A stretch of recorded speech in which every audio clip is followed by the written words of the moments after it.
Well, thank you, Senator. No, it won't be a two-way debate with you two on the end. This is an interactive, okay? So as I've indicated always, this is an opportunity for our delegates to ask questions of our participants. Please, as always, raise your hand. A microphone will be brought to you if you indicate who you are and the organisation that you represent and who you wish to direct your question to. Thank you. My name is Peter Riesler. With a last name like that, you could probably work out I do actually hold 2 passports. I'd like to direct my question to all the senators. Over the last decade or so, we've seen a dramatic encroachment on our civil rights, and as a holder of 2 passports, who will look after my civil rights? Sure. Thanks, Peter. You're right that there is an ongoing evolution in relation to national security legislation. It's something that's happened under governments of both persuasions. It has, on the whole, been a bipartisan approach. You're right, we do need to be ever mindful of individual liberties, but in this area, it's always a balance between the rights of the community as a whole to be safer, and the rights of individuals not to be transgressed. That's the balancing act that we have. That's where parliamentary scrutiny is important. That's where the joint House-Senate Committee on Intelligence plays a very important role. It has representatives from both sides. I think to date, whether it be under the previous government or this government, we've got the balance about right. Well, I don't have a lot to say on a bill I haven't seen, although we've had a lot of discussion out of the Cabinet about it. There is always a matter not only of a balance between civil liberties and security concerns, but also in the context of this, the constitutionality of legislation that's presented to the Parliament. So we'll take a responsible approach as we've sought to do. I would echo Nick's comments, though. I think the Prime Minister's rhetoric last week really put pay to any assertion by a government minister, and I'm sorry to do this to Mitch, but that the government was seeking to be bipartisan and sensible about it. Well, in 2009, Malcolm Turnbull lost the leadership of the Liberal Party primarily because a Treasury official lied to the Senate, and that's an established fact. So the question is, should anyone lose their citizenship if a public official is going to lie, as they have done in the past? And should they lose their citizenship if they can't correct that mistake or that lie? That's what the debate's all about. Not whether they should lose their citizenship if they're guilty, but whether they should lose their citizenship without even knowing what the facts are and having a right to defend themselves. I just want to say, in my electorate office, I've had a couple of people who have had their benefits stopped in Social Security unfairly. And when I've investigated it, I found out the reason they were stopped because they had the same name as 2 people, one in Victoria and one in New South Wales, so that they were affected by the system. So we know the bureaucracy can make mistakes. I've got no confidence in the bureaucracy not to make a mistake at some time in the future. And the question is, if they do make a mistake, should you or any Australian have to suffer for it? Last week, I don't think it's Mike. Thank you. It's very nice of you. Last week, we had the 800th anniversary of the Magna Carta, and that's about the rule of law, having a check on the executive of government. But of course, in terms of what we've seen with anti-terror laws, of course we need to keep Australians safe.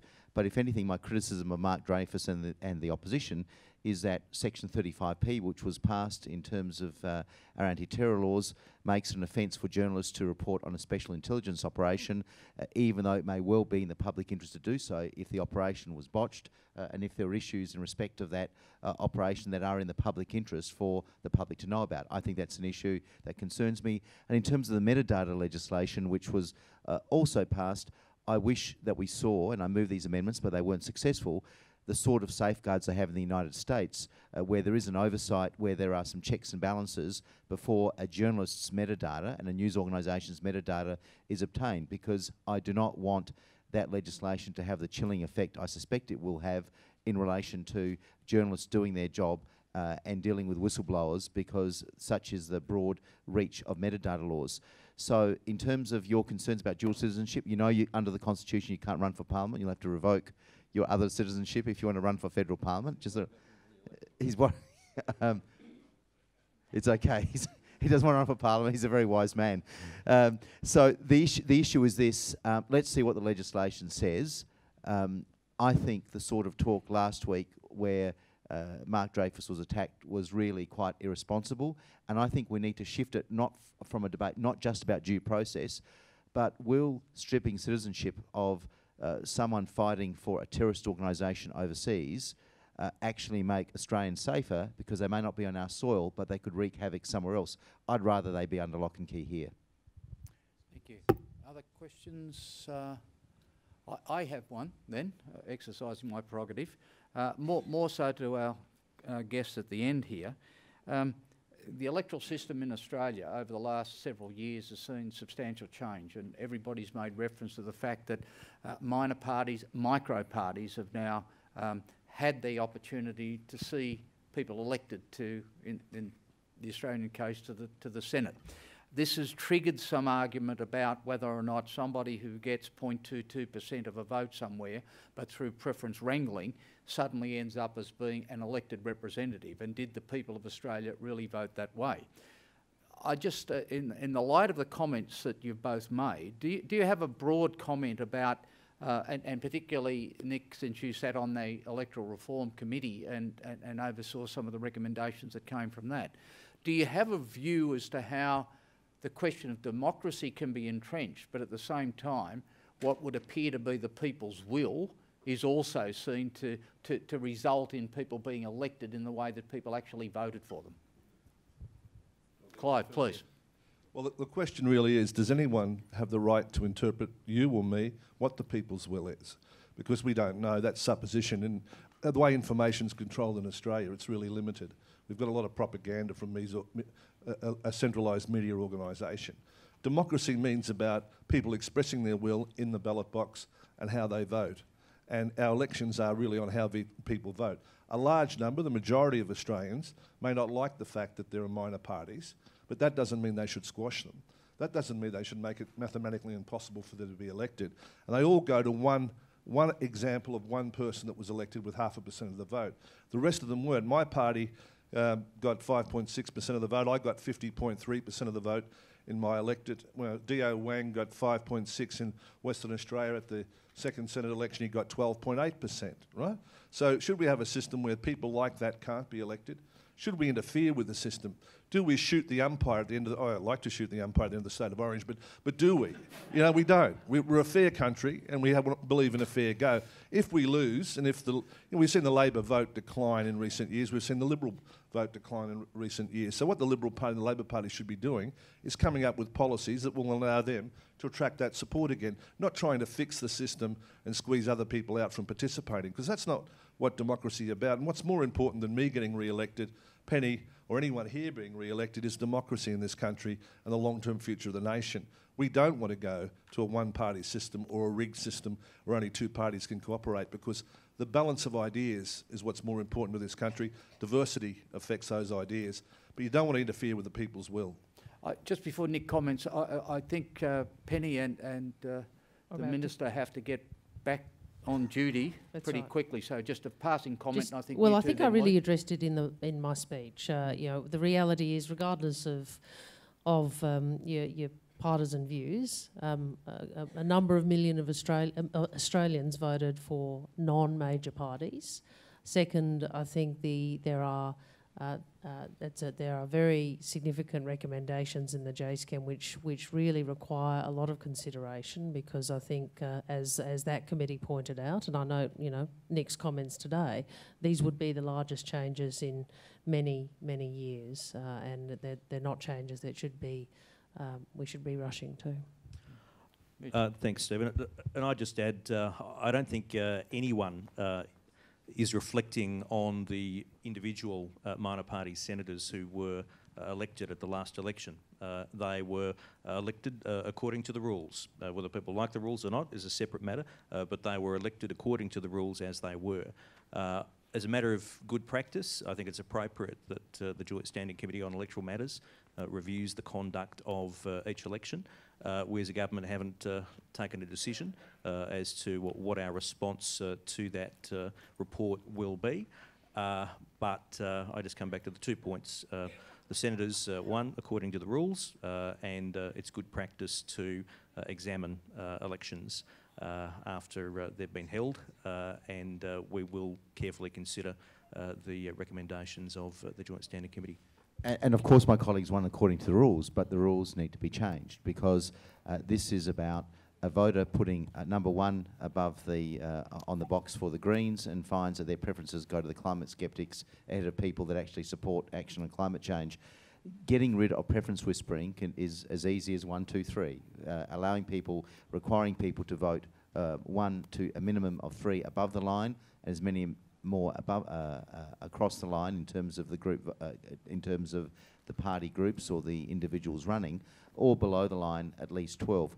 I think that would actually put the power back into the voters and away from the backroom preference deals that are done as a matter of course. I think there is real scope for reform. Right of reply? Well, well, I would say that that's not right, really. We have 12 senators being elected at a double dissolution, or we have 6 in a normal election. So why would you cut the party choice off at 3? That's for one thing. But secondly, why do we have to cut off anyone's choices at all? Really, why can't everyone decide? Everyone knows in Australia when you vote by preferences, and you've got the option, if you wanted to vote for individuals below the line, any preferences you want to choose. You should have that opportunity, and you can vote for the party above the line if you want it. What's wrong with that?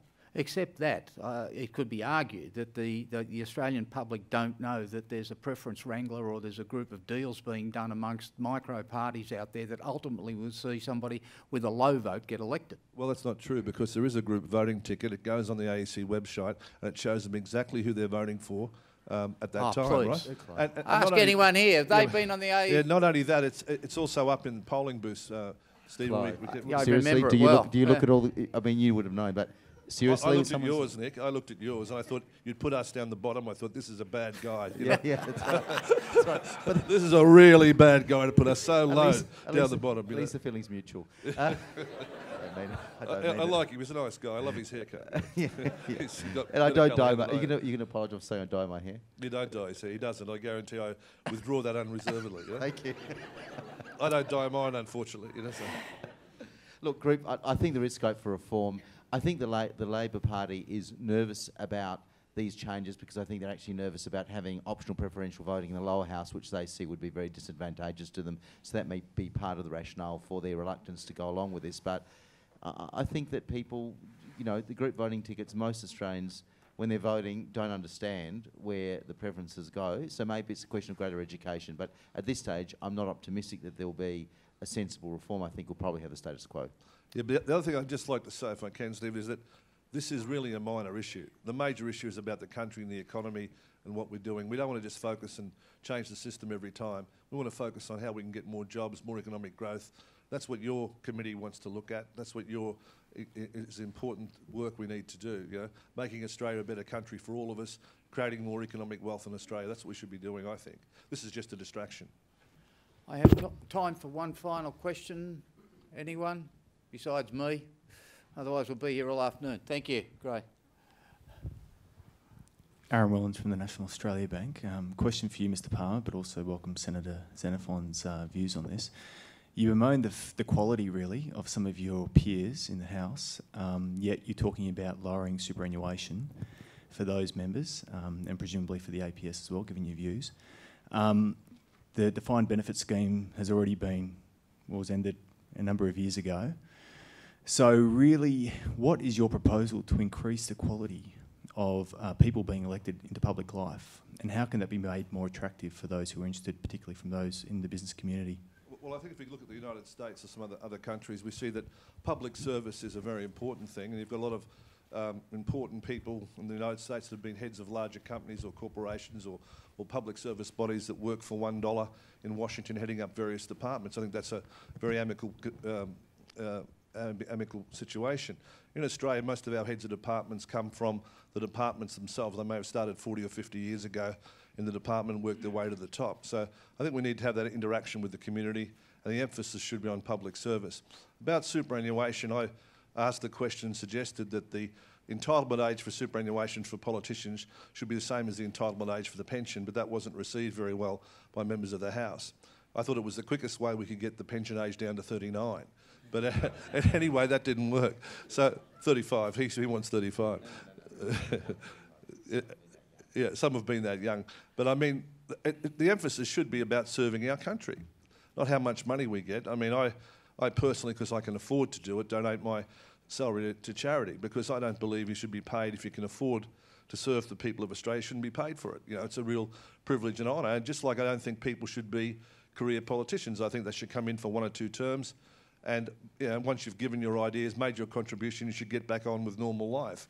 And I think what we have is a lot of politicians on all sides of politics that get elected when they're 23 or 24, they're still here when they're 45, they're trapped, they can't go out to another career, so they've got to stay here, so they've got to follow the party structure along. I think we need to have a law that just says that 2 terms is enough for anybody, regardless of who you are. Can I just go to the issue of super? The defined benefit scheme doesn't apply for anyone elected after 2000, from the 2004 election. That was one of Mark Latham's rare victories. I'm sure there are many of his colleagues cursing him for that. But I think that in terms of the question of how do you get the best people to the job, one is issues of salary. I know that in Singapore, I think their cabinet ministers are paid a lot more than our cabinet ministers, and their prime ministers paid much more than our prime minister. I think there's some merit in that.